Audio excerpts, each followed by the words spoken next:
시청자 여러분께 문화 인사드립니다. 제네박당 훈장 윤목사입니다.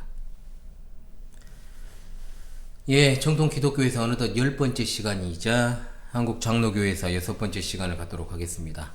1945년 8월 15일 해방 이후 1960년까지의 혼란과 분열의 장로교회 역사를 계속해서 공부하고 있는 가운데 오늘은 지난주에 이어서 장로교 3차 분열인 1959년 통합측 총회 분리에 대한 부분을 마무리하는 시간을 갖도록 하겠습니다. 지난 시간에 말씀을 드렸던 것처럼 합동과 통합의 분열의 결정적인 원인은 결정적인 거예요. 여러 원인이 있지만 경기노회 총대선거 문제였습니다. 이것을 해결하는 것이 44회 총회의 핵심 화두였고, 이것을 어떻게 처리하느냐에 따라서 새로운 총회가 또 결성이 되느냐 그렇지 않느냐 아주 중대한 사안이었다는 거죠. 여기에는 여러 원인들이 작용하고 있습니다만 적어도 총회에 막중한 영향력을 행사할 수밖에 없는 다수의 총대가 포진한 경기노회 총대권 문제는 결국 교권의 문제로 심각하게 대립하고 있던 보수측과 진보측이 이를 계기로 해서 완전하게 나누어지는 계기가 되었다, 이렇게 보는 것이 옳습니다. 역사적으로 1959년 44회 장로회 총회는 또 하나의 장로교단이 생겨나게 되는 계기가 되고 말았는데요. 그 전까지 최악의 총회로 기억되는 1950년 36회 총회에 이어서 44회 총회도 그에 못지않은 부끄러운 역사로 기록되어 있습니다. 지난 시간에 이어서 계속해서 이제 경기노회 총대 문제를 이야기하도록 하겠습니다. 편의상 보수 진보로 제가 호칭하겠습니다. 문제는 보수 측이나 진보 측이나 NA 측이나 NCC 측이나 상관없이 에큐메니칼 측이든 상관없이 모두가 자신들이 선호하는 총대 명단을 서기에게 접수를 시켰다는 겁니다. 즉 보수 측은 정기노회에서 선출된 총대 명단을 제출했고, 진보 측은 임시노회에서 새롭게 선출된 총대 명단을 총회 서기부에 제출을 했다는 거죠. 그러니까 전 경기노회장 이환수 목사는 당연히 보수 측이 총회 내에 많다 이렇게 짐작을 하고 두 명단을 놓고 표결에 붙이면 이길 것이라고 생각을 했던 것 같아요. 8년 만에, 그러니까 경남노회 분규 때랑 진짜 비슷한 상황이 생긴 거잖아요. 한 노회에서 두 개의 총대 명단이 올라왔잖아요. 옛날이나 지금이나 참 이게 싸우는 곳에 가보잖아요. 항상 총대권이 문제가 됩니다. 제가 속한 노예도 분열됐다고 말씀드렸잖아요. 분리되었는데 결국 총대권 때문에 분리가 됐거든요. 아니라고 말 못할 겁니다, 그분들. 제가 노예에 관심 끊은 지 오래지만 그래도 되어가는 상황은 다 봤거든요. 결국 총대권이 문제가 돼가지고 진흙탕 싸움 되다가 이렇게 됐는데, 어찌 되었든 사실 정당한 분리가 아니라고 제가 봤기 때문에 저희 노예 같은 경우에도 그냥 원소속 노예에 그냥 남아있던 겁니다. 특별하게 뭐 원소속이 깨끗해가지고 그것도 아니에요. 어찌되었든 이 총대권에 대한 집착 유전자가 오늘날까지도 이어지는 모습들을 보게 되면은, 아하, 앞선 선배들의 부끄러운 모습 속에서 이것이 원래부터 있었구나 라는 것을 발견하게 된다는 겁니다. 자, 그래서 총회 표결이 되고 이제 그 결과를 좀 살펴보도록 하죠. 1959년 9월 24일입니다. 역사적인 또 한 차례 분열이 일어날 장소는 44회 총회가 일어날 대전 중앙교회였습니다. 총대가 총 254명이었는데 그 가운데 251명이 참석한 가운데 시작되었습니다. 화두는 역시 뭐였겠습니까? 경기노회 총대권. 다른 안건 들어오지도 않습니다. 목사 안수를 받고 3년간 열심히 제가 노회에 출석을 하고 제가 상비부도 섬겼거든요. 감사부, 그것도 뭐 이제 초짜한테 감사부를 맡기면 쓰겠어요. 그러니까 하기 싫은 거는 다 그냥 초짜들 줘버리고 좀 힘 있는 것이 이제 고시부라든지 신학부라든지 이런 거, 난 신학부 좀 들어가고 싶거든요. 고시부 같은 데 넣어줬으면 좋겠어요. 이거 안 넣어주죠, 저는 절대로. 절대 안 넣어주죠. 넣어주면 이제 활동할 좀 생각은 있거든요. 근데 또 감사부에 또 넣어놨더라고요. 웃긴 사람. 감사는 내가 충분히 많이 해서 더 이상 감사하고 싶지 않은데, 어찌되었든 간에 제가 그래가지고 노예를 좀 그렇게 하다가 잠시 끊었어요. 그랬다가 한 번씩 가면 이제 노예에서 꼭 싸움이 나더라고요. 제가 재밌게 구경을 했죠. 그런데 딱 보면은 결국 총대 문제예요. 총대권 문제. 그런데 이제 다른 것을 걸고 넘어지면서 이제 개인의 어떤 비리부터 시작해서 비위 문제 시작해서 이런 것들이 이제 막 불거지다 보니까 진흙탕 싸움으로 번지게 되죠. 어찌되었든 경기노회에서 올라온 두 명부 제가 얘기 잠깐 했는데요. 경기노회에서 올라온 두 명부 중에 어떤 것이 정당한 것인가를 이제 결정하는 작업에 착수하게 되었습니다. 44회 총회가요. 경기노회 명부와 임시노회 명부 각각의 지지자로부터 그 경과를 듣고 총회는 총대권 문제를 이제 표결에 붙이기로 했습니다. 결과는 놀랍게도 보수 측이 아니라 에큐메니컬 측의 승리로 끝나버립니다. 자, 124대 119 기권 5표. 그러니까 딱 5표 차이로 당락이 결정이 된 거예요. 기권 5표가 참 궁금하죠, 여러분. 그렇지 않습니까? 이렇게 되었으니 임시노회 명부가 선정되었다라는 것을 선포하고 총대 명부에 그 명단 기재했어요. 그러면 이 문제는 그것으로 합법적으로 끝난 겁니다. 그렇습니까? 안 그렇습니까? 여러분 대답을 해보십시오. 끝! 더 채론하면 안 되는 거죠.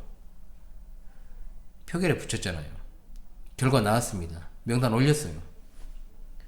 그런데 여러분 물론 인간적으로는 이해되죠. 보수 측 입장에서는 5표 차이로 지금 기권이 또 5이야. 심지어 28명의 총대 중에 경기노회 총대요. 26인이 에큐메니컬 측 인사. 이 명단을 갖다가 총회가 채택을 했으니까 미쳐버리죠. 그러잖아. 이런 결과가 나올 것이라고 상상도 못했던 거예요. 그러니까 그냥 이제 안 넘어가죠. 28명 중에 26인이잖아요.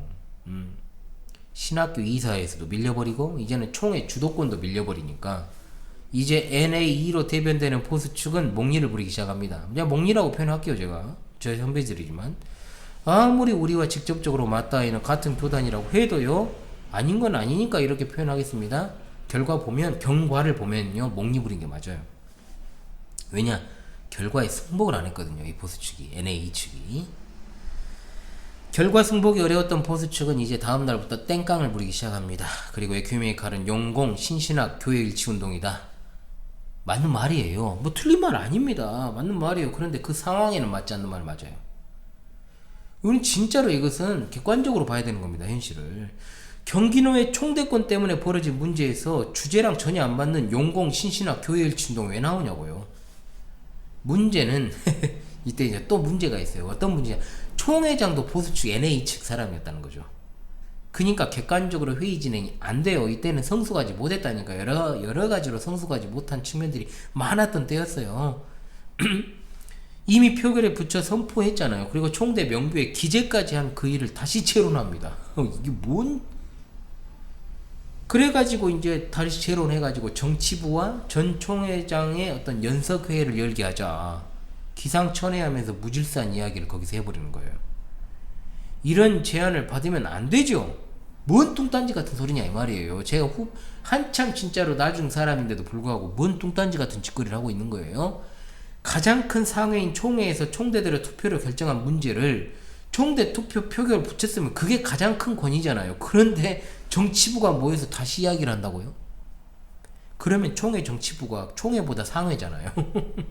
이거는 진짜로 또 경남로의 분규 때는 또 그것을 정권위원회 생각 안 납니까 여러분? 똑같은 거 이게. 그만큼 개판이었다는 거예요. 질서가 없고. 문제가 있었다면요. 첫날 제기를 해야죠. 첫날 있었던 일이니까. 최고 의결기구에서 결론이 난 것을 다시 들고 나 정치부에 맡긴다?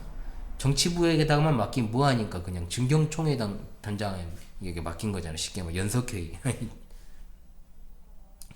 근데요. 더 웃기는 게 뭔지 아십니까?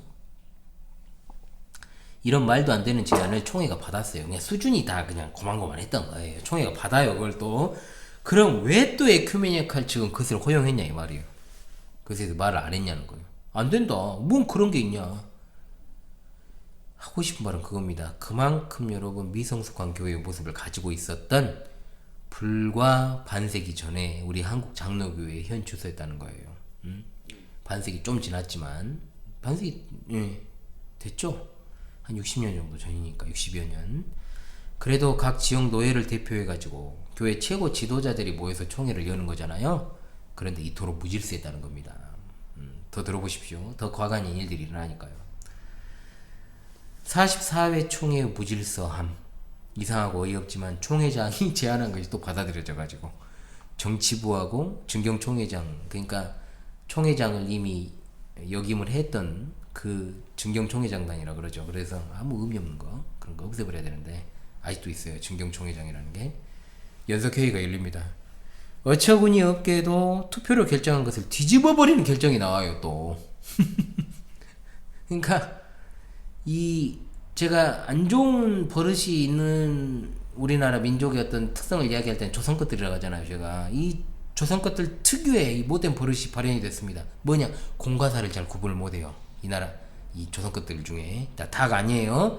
그리고 좋은 게 좋은 것이다, 이 은혜로 받아버리자. 그러니까 이런 퉁치는 아주 못된 버릇이 좀 있어요. 대충 해버리려는 거. 우리 모습 속에도 이런 게 좀 살아 숨쉬고 있잖아요. 이걸 갖다가 타파하는 것이 결국은 우리의 삶의 목적인데 진짜로 성화의 한 일부분인데 말입니다. 연석회의에서 임시노예 총대가 총대권 일부를 정기노예 측에게 양보하라고 제안을 해요. 그러니까 26대, 그러니까 28, 쉽게 말해 총대 중에 8인 중에 26인 너희들 다 가져갔는데 이 2명밖에 없으면 좀 심하지 않느냐, 좀 나눠라. 그럼 이걸 받겠어요, 안 받겠어요? 안 받죠, 당연히. 왜 안 받습니까? 이 총회에서 지금 주도권을 차지했잖아요. 잡을 기회가 됐잖아요. 그런데 뭔 바보 같은 짓을 하겠냐고요. 여러분 생각해 보십시오. 전체 총대가 250명인데 그 중에서 30명 가까이 되는 경기노예 총대, 이거 보통 숫자는 아닌 겁니다. 그것으로 당락이 결정되니까요. 그러니까 계속 정회했다가 속회하기를 반복을 합니다. 왜? 무질서하니까. 총회장이 말했잖아, NA 측 사람이니까. 그러다가 이제 밤이 되니까 두 안이 나옵니다. 어떤 안이냐, 보수 측은 총회를 정회했다가 11월까지 경기노예로 하여금 다시 재선거를 해서 총대 선출하자. 밑도 끝도 없는 다시 원점이죠. 그죠? 그리고 진보 측은 그냥 회의 계속하고 임원 선출하자 이거예요. 총회장도 그러니까 왔다리 갔다리 어쩔 줄 몰라가지고 오락가락 행보를 하게 됩니다. 그러다가 두 제안을 다 무효로 한다 이렇게 선언하니까 보수 측이 또 난리 나죠. 그냥 또다시 그 선을 취소해요. 미쳐버립니다 진짜. 표결에 붙인다고 또 말합니다. 표대결을 하면 또 보수 측이 불리하니까 고함 지르고 난리가 나요. 악수고 그랬겠죠. 그럼 또 답 없으면 뭘 해야 됩니까? 정회를 선포해야 됩니다. 진짜 웃겨요, 웃겨. 이때 이제 오랜만에 우리 기억 속에서 살짝 사라질만 했던 한경직 목사가 등장합니다. 증경총회장 모임을 갖게 하자고 제안하죠. 한마디로 말하면 원로들을 불러 모아서 지혜 있는 자들로 하여금 대안을 강구하게 하자. 이것도 사실 원점이죠. 그럼 그전에는 증경총회장 안 모였냐고요. 그래가지고 총 9명이 모였어요. 공교롭게도 이 9명 중에 6명은 또 보수 측, 3명은 에큐메니컬 측이었다는 거죠. 결론은 이렇습니다. 지금 너무 회의장이 회무를 진행하기에 상황이 안 좋으니 아까 처음에 보수 측이 제안했던 11월 24일까지 정회하기로 하고 경기노예 스스로 총대를 다시 결정해서 오게 하자. 원점이에요. 참 재미있죠. 속회 기록들을 보면요, 참 진짜 웃음 나오는 일들이 많아요. 뭔 소리다냐. 이 제의가 받아들여져서 이제 동의가 있었습니다. 기록에 따르면 여기까지는 합동 측 총회록과 통합 측의 총회록이 정확히 동일하답니다. 동일한데 통합 측 총회록에 이제 추가적 사항이 이제 써져 있는 거예요. 들어있어요. 그러니까 뭐냐, 증경 총회단장이 제의한 것에 대해서 동의가 나왔어요. 그리고 개의가 나왔습니다. 나온 후에 개의가 나왔다는 거예요. 개의를 보통 수정동의라 그럽니다. 수정해서 받자. 그래가지고 양측 대표 5, 새 선교부 대표 각 1명, 총회장으로 구성된 중재위원회를 만들어가지고 타협점을 찾자는 거였죠. 이미 말씀을 드렸습니다만 총회장은 원활한 회의 진행을 하려면 절대로 어느 특정 입장에 서가지고 회의를 진행하면 안 됩니다. 그러라고 세워진 자리가 아니잖아요, 그 자리가. 그런데 자기 정파의 입장을 고려해버려가지고 직권 남용을 한 거예요, 쉽게 말하면. 이 안건에 대해서 표결하자는 제의를 무시해버립니다. 그냥 11월 24일까지 총회 정회하기로 한 증경총회단장의 제의에 대한 동의안에 그냥 가부를 물어버려요. 당연히 여러분, 소리가 컸겠어요? 아니오가 컸을까요? 기록에 의하면 아니오가 컸다라고 나옵니다. 그러니까 개의하는 것에 수정동의안에 동조하는 게 더 많았다는 뜻이에요. 만일 통합 측 총회록의 그 기록이 자신들의 정당성을 위해서 아니오 소리가 훨씬 더 컸다라고 이렇게 했다 할지라도 동수로 에와 아니오가 숫자가 이렇게 나온다면요, 원래대로 하면 차한반에 대한 개수를 해야 됩니다. 그러잖아요. 차한성 반대해가지고 개수해야 돼요. 그런데 총회장이 여기서 가결을 선포해버립니다. 자, 그래서 이제 한국장로교 제2차 총회 난투극이 벌어지죠. 1950년 총회 때 초유의 난투극이 총에서 벌어져서 무장경관이 총으로 겨눠가지고 싸움을 막 멈추고 그랬다는 그 아주 충격적인 일이 있었잖아요, 여러분. 그때 또 한 차례 일어나니까 이것을 저는 제2차 총회 난투극이라고 명명했습니다. 원래는 개싸움이라고 하려다가 제 얼굴에 침 뱉기니까 덕이 안 되니까 그냥 장로교 2차 난투극이라고 하겠습니다. 불법적인 어떤 총회장의 사회 진짜 잘못 봤잖아요. 이렇게 하면 안 되잖아요. 그간 상대적으로 좀 잠잠했어요, 에큐메니칼 측이. 왜? 그래도 적어도 자기들의 뜻대로 좀 돌아가고 있었으니까. 그러니까 이제 에큐메니칼 측이 이성을 상실합니다. 이때부터 무질서하게 대응을 하죠. 총회를 정해야겠습니다. 11월에 속회합니다. 선포하는 순간에 안광국 목사가 강단으로 뛰어 올라가서 이미 준비를 했어요. 다 준비를 했어요. 안광국 목사가 준비를 했던 것을 갖다가 딱 가지고 임원 불신임 아니라는 내용의 제안을 낭독합니다. 저희 노예도 똑같은 일이 있었거든요, 이번에. 아마 그걸 벤치마킹 한 것 같아요, 이거를.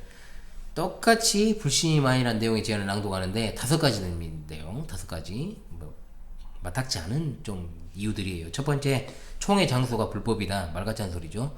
그러니까 두 번째, 총대 명부를 한 달 전에 발표하지 않았다. 세 번째, 경기노예 총대를 불법적으로 취급했다. 네 번째, 상회비를 납부하지 않은 노예 총대권을 부정하게 했다. 다섯 번째, 회의법을 무시하고 회의를 혼란하게 했다. 그리고는 본인이, 안광국 목사가 본인이 사회자가 되어가지고 가하면 해야시오 가부를 묻는데 사회자의 불법을 지적한다는 그 양반이 그 이상의 불법을 자행해버린 거죠. 쉽게 말하면 이제 여기서 이제 정당성을 상실한 거죠. 여기서 아이러니한 광경이 펼쳐지게 되죠. 그러니까 그동안 꾹 참았던 것이 더 크게 터져버린 거예요. 그러니까 기다렸다는 듯이 에큐메니칼 측이 기립을 해가지고 기립 다 일어서가지고 환호성을 지르며 가결 가결되었습니다 하고 내려와 버려. 여러분, 말이 회의장이지 예배당이잖아요. 예배당, 교회 예배당인데요. 예배당 한쪽에서는 이제 환호성을 지르고 가결 하면서 이렇게 좀 한쪽에서는 야유하고 뭐야 저쩌고 하면서 이제 난투기 벌어집니다. 이제 총회 장소로 사용된 대전중앙교회는 또 보수 측 목사가 담임을 하고 있었으니까 해당 교회 교인들이 이제 회의장에 남이한 거예요. 오늘날 똑같아요. 진짜 그래요. 용역이죠. 쉽게 말하면 이제. 그래가지고 정회한 후에 회의가 진행이 됐잖아요. 그걸 저지하려고 이제 의자를 때려 엎고 기록에 의하면 이제 교회 사찰이 고무신을 벗어가지고 총대들을 막 난타했다는 기록이 나오거든요. 그야말로 갖가지 추태와 볼성사나운 꼴로 점철된 44회 총회가 이렇게 해산되고 맙니다. 참 부끄러운 역사죠, 여러분. 그렇지 않습니까? 우리 선배들의 역사예요. 자, 그래서 에큐메니칼 측이 이제 여기서 한 걸음 더 나아가 임원 불신임만을 발표를 해버렸잖아요. 자기들이 가결해버렸잖아요. 그러니까 이미 그 행동에서부터 분리를 불사해버린 거예요. 아시겠죠, 여러분? 그러니까 진짜로 분리를 하게 됩니다. 여기서부터가 문제예요. 그러니까 완전히 우리가 마지막 부분 제외하고요, 객관적으로 봤을 때 에큐메니칼 측이 이렇게 붕괴할 만한 상황이었다는 것은 사실이었다. 늘 말씀드리지만 회의를 진행하는 사회자인 해당 총회나 노회 의장이 회의를 어리버리하게 진행하면 항상 문제가 생깁니다. 중립에 서서 바르고 질서 있게 진행을 안 하니까 꼭 보면 분란과 분열의 역사가 있는 곳에 의장의 그릇된 판단과 회의 진행이 끼어있다. 문제는 그 다음이에요. 보수 측의 이 비질서적인 태도가 있었어요. 분명히 사건이 있었습니다. 그러나 너무 큰 건으로 응수를 해버린 거예요. 이미 교회 분리를 각오한 것처럼 각오했다고 보는데 안광국, 한경직, 전필순, 유호준 이 지도자들을 필두로 해가지고 에큐메니칼 측이 그날 밤 미 선교부에서 다 연결이 되잖아요. 미 선교부도 이쪽 편이니까 미 선교부에서 대절해준 기차를 타고 상경을 합니다. 대전에서. 그래서 그 다음날이 며칠입니까? 29일 오전이죠. 29일 오전에 서울 연동교회에서 총대 149인과 선교사들이 함께한 가운데 자신들까지 자신들끼리 이제 모여가지고 44회 총회를 속회하고 임원을 선출하고 스스로 신학교 교장 대리를 맡았던 노진현 목사를 해임하고 계일성 목사를 서리로 임명하는 등 독자적인 행동을 취하고 이때 사실 끝나버린 겁니다. 장로교가 또 분리가 된 거예요. 이를 갖다가 연동측이라고 부릅니다. 연동교회 모였으니까. 그런데 참 웃기는 게 뭐냐면 지금까지 계속해서 그랬다고 하면은 분명히 보수 측이 NA 측이 귀책이 많잖아요, 여러분. 그럼에도 불구하고 이 일 때문에 보수 측은 이제 살아날 구멍이 생긴 거예요. 어떤 구멍? 교회 분열에 직접적인 책임을 지지 않아도 되게 되었다는 거예요. 총회는 기존의 결정대로 11월 24일에 속회를 하게 되고 그 장소 이름을 따라서 여기는 승동측이라고 불리게 되었던 거죠. 아울러 WCC 영구 탈퇴를 가결하고 에큐메니칼 운동을 반대하며 총회 혼란을 방지하기 위해서 NA조차도 탈퇴하기로 이제 결의를 하게 됩니다. 자, 미국 선교회는 어디에 섰다고요? 연동 측에, 에큐메니칼 측에 섰습니다, 여러분. 여기에는 여러분 돈 문제가 굉장히 커요. 재정적인 영향이 어마어마했거든요. 원래 미국과 캐나다 그리고 호주 장로교 선교사들이 속한 본국교회가 다 WCC 회원교회였어요. 그러니까 당연히 심정적으로는 대놓고 말은 못해도 에큐메니칼 측이었죠. 그런데 NA가 소위 땡깡 부리는 모습은 서양인들의 눈에는 정말로 뭔 저런 것들이 다 있다냐 이거죠. 그러면서 이들은 밤에 상경을 해가지고 9월 29일 오전에 모인 연동 측이 합법적이다. 유일한 대한해수교 장로의 44회 총회다. 이렇게 인정을 해버려요. 이거 잘못됐죠, 이것도. 일련의 상황을 봤을 때 이미 미 선교사들은 장로교가 분열이 될 것을 감지하고 있었다고 봐야 됩니다. 준비하고 있었던 거예요. 제가 볼 땐 준비하고 있었습니다. 개연성이 너무 있어요.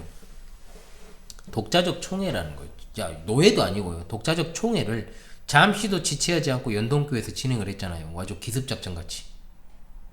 총회가 정회된 그날 밤에 상경할 수 있도록 기차를 전세냈다? 이것만 봐도 그래요. 무질서하게 진행을 회의를 하면은 교회가 그냥 찢어도 되는 겁니까? 교회가 서고 무너지는 근본 교리에 대한 어떤 신학과 신앙의 총각을 다투는 문제가 아니라면 교회 분리는 정당화되기 어렵다는 것은 분명한 사실입니다. 여러분 인정하시잖아요. 제가 이 부분에 대해서 다시 한번 특강을 해야 될 필요성을 느낍니다.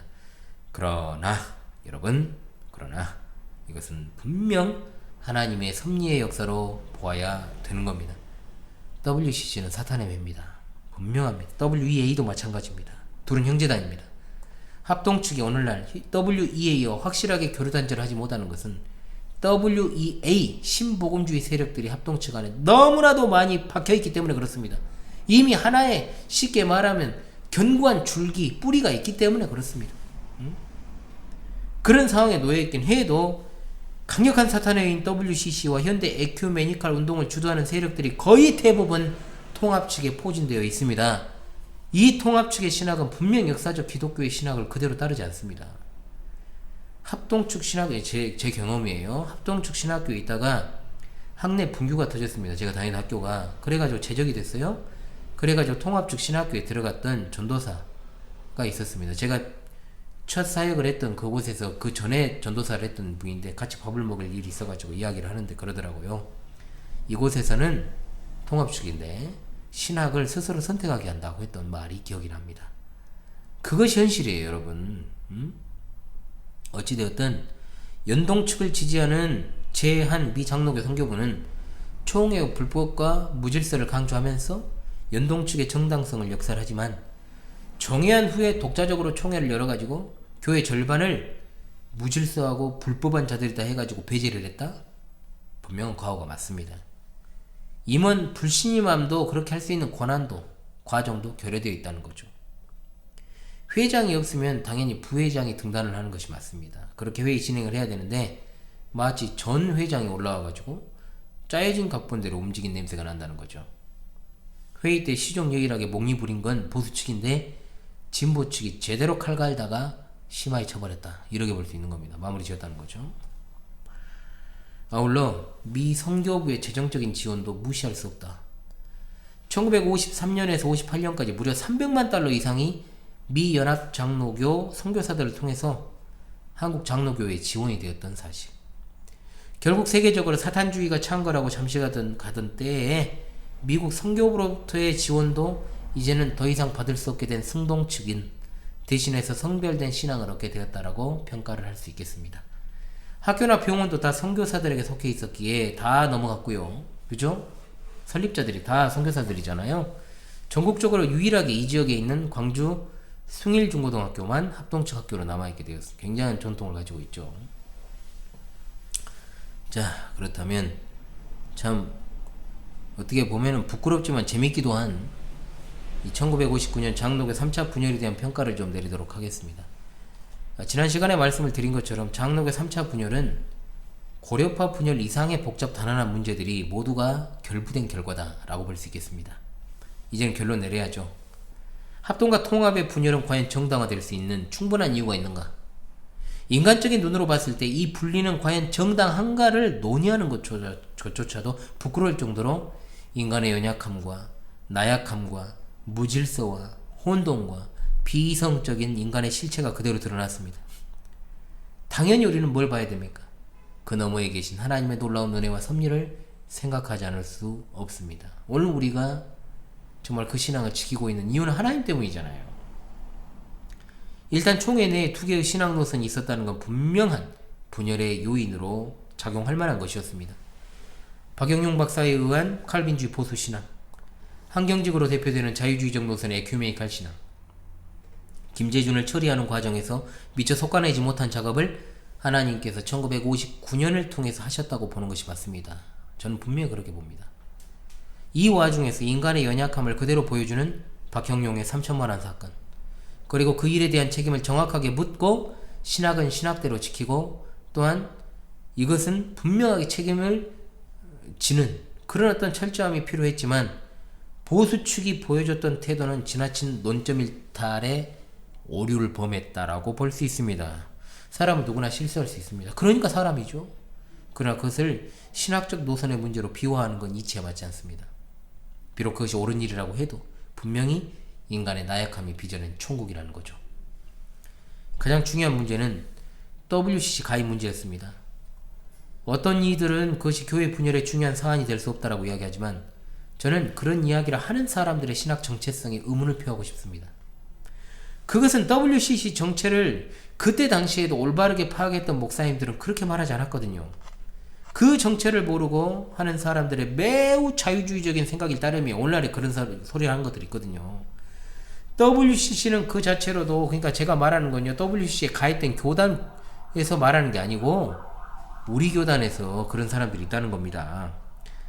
이 WCC는 그 자체로도 교회를 위협하는 종교다원주의 협의체지만 일루미나티 프리메이슨 조직이라고 얼마나 제가 목이 터져라 말합니까? 사탄의 회라는 걸 잊어서는 안 돼요.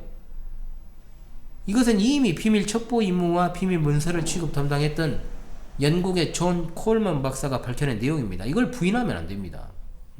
물론 1959년 그 당시에도, 그리고 한참 후에도 WCC의 진정한 정체성을, 어떤 WCC가 가지고 있는 정체성을요, 많은 사람들이 몰랐지만 결과론적으로는 그들로부터 절대로 성별하지 않으면 안 된다. 역사를 통해서 하나님께서 보여주신 겁니다. 따라서 합동과 통합의 분열은 단순 분열이 아니라 성별의 원리에 따라서 하나님께서 분리의 사역을 하셨음을 인정해야 됩니다. 경기노예 총대 사건과 같은 것은 교회 분열의 원인이 될 수 없습니다. 사실은 경기노예 내에서 충분히 해결되고 끝났어야 될 문제가 이미 김재준 때부터 이 경기노예에서 분규가 있었어요. 속은 부글부글 끓지만은 그래도 남아있던 사람들이 그때까지 잔존하고 있어서 그걸 그냥 하나님께서 싹쓸이 한 거예요. 쉽게 말하면. 그래도 남아있었지만, 그런데 경기노예 문제가 총회 전체의 문제로 비화된 것은 그만큼 총회 안에 두 대립되는 세력이 확실하게 나눠져 있었다는 것이고, 아울러 분열의 결정적 단초를 제공할 만큼 회의 진행은 무질서했고 불법이 난무했고 회장은 오락가락 행보를 했으며 거기에 더해 난투까지 벌어졌습니다. 근대 선교가 시작되고 75년이라는 시간이 흘렀지만 그때 당시에요, 장로교회 최고 지도자들이 회의조차도 제대로 진행하지 못했다는 것은 정말 부끄러운 민낯 아닙니까? 하나님께서는 인간들의 이러한 부족함과 부끄러운 모습에도 불구하고 신학의 변질은 불을 보듯 뻔한 에큐메니칼 측을 도려내서 새로운 교단을 결성하게 하시고 또한 남은 자들을 두시니 이 또한 하나님의 귀한 섭리라고 볼 수 있을 것입니다. 사실 마지막에 연동 측이 무리수를 뒀잖아요. 그리고 분리를 시도한 것 자체가 결국 교회 분열의 직접적 책임이 되었다는 것도 놀라운 일이죠. 따라서 일부 신학이 많이 좌측으로 기울어진 자들이 합동과 통합의 분리에는 신학적 요인이 없고 정당화될 수 없는 식의 이야기를 이딴 식의 이야기를 하는데요. 저는 절대로 인정 못합니다. 만일 장로교 총회가 WCC 가입교단으로 그리고 에큐메니칼 운동을 주도하는 세력들과 함께하는 교단으로 오늘날까지 지어왔다면 어찌 되었을지 저는 너무나도 끔찍하거든요. 솔직히. 물론 그 안에서는 인간들의 교권 장악을 위한 시도가 없었던 것이 아니고 끊임없이 진행되었던 것도 사실이고, 아울러 둘 사이의 분리에는 미선교회가 큰 영향을 끼쳤다는 것도 부인할 수 없습니다. 여러분, 인간적인 측면에서 봤을 때 분열의 책임 소재를 따진다면 어느 쪽으로도 일방적으로 기울어지지도 않아요. 어찌되었든 3차 장로교 분열의 역사에는 교권적 이유, 정치적 이유, 인간적인 이유, 이와 같은 어떤 부패한 인간 본성의 반로가 있었고, 가장 중요한 신학적 문제, WCC와 에큐메니칼 문제는 교회의 거룩성과 순결성을 위해서, 이건 진짜로 서고 넘어지는 문제니까 반드시 해결돼야 될 문제였기에 하나님께서는 이것을 통해서 그 악을 뿌리 뽑게 하심으로 세계교회협의회와 같은 사탄의 회를 장로교회에서 제거해 주셨습니다. 아멘. 이를 통해 우리의 현재의 신앙이 있게 되었으니 얼마나 감사한 일입니까? 진짜 그잖아요. 씁쓸하고 다소 황당한 측면들이 많았던, 정말 부족했던 우리들의 자화상을 우리 신앙 선배들을 통해 보면서 1959년 장로교 3차 분열의 현장을 함께 들여다봤습니다. 다음 시간에는요, 이제 승동 측과 고려 측이 합쳤거든요. 그리고 여러분 잘 모를 거예요. 합쳤다는 거를. 아는 분은 아는데 합쳤다가 다시 재분리된 거예요. 그러니까 솔직히 말하면 지금 고신 측은요, 정당성이 많이 떨어집니다. 자, 그 이야기를 제가 할 거예요. 자, 그래서 이 재분리 역사에 대해서 이야기를 하고요, 잘 알려지지 않은 장로교 역사를 조금만 더 다루면 이 부분은 마무리될 것 같습니다. 제가요 80년대까지는 가지 않으려고 그래요. 그러면 이제 제가 이제 속해 있던 개혁측까지 나와버리거든요, 예전에.